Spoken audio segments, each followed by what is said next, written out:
সুন্দরবন জঙ্গলে এক মস্ত বড় বটগাছ ছিল, আর সেই বটগাছের নিচেই একটা গর্তে থাকতো এক সাপ।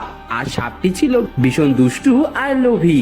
একদিন ওই সাপটি সুন্দরবন জঙ্গলে তার খাবারের অভাব দেখা দেওয়ায় সে পাশের জঙ্গলে চলে যায় কিছুদিনের জন্য খাবার খুঁজতে। এরপর ওই সাপটি কিছুদিন পর যখন সুন্দরবন জঙ্গলে ফিরে আসে তার বাসায়, সাপটি এসে দেখে সেই যে বটগাছের নিচে যেখানে তার বাসা আছে তার ঠিক উপরে ওই বটগাছের ডালে একটা টুনি পাখি বাসা বেঁধেছে।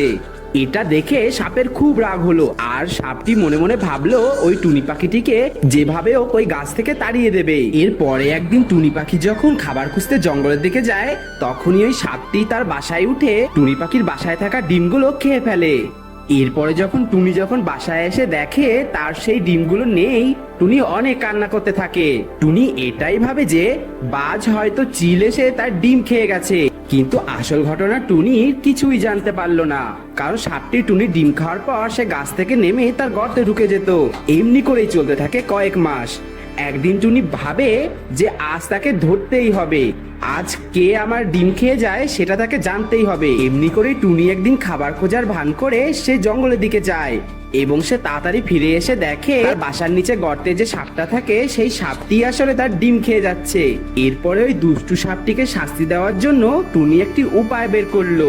টুনির পাশের একটা গাছেই থাকতো এক রাগী পেঁচা, আর পেঁচা তার বাসায় দুটো ডিম পেড়েছিল। একদিন পেঁচা যখন খাবার খুঁজতে চলে যায়, তারপর টুনি পেঁচার বাসা থেকে একটা ডিম নিয়ে এসে ওই দুষ্টু সাপের গর্তের সামনে রেখে দিয়ে আসে। এরপর পেঁচা যখন তার বাসায় ফিরে এসে দেখে তার একটা ডিম নেই, এরপর পেঁচা দেখতে পায় বট গাছের নিচে যে গর্তটা আছে যেখানে একটা সাপ বাস করে, ওখানে তার ডিম পড়ে রয়েছে। এরপর পেঁচা ভাবে এই কাজটি ওই সাপটিই করেছে। এরপর পেঁচা রেগে গিয়ে সাপটিকে ছো মেরে তুলে নিয়ে আকাশের অনেক উপরে উড়ে যায়, আর উপরে উড়ে গিয়ে সে সেখান থেকে সাপটিকে ছেড়ে দেয় এবং সাপটি মাটিতে পড়ে মারা যায়।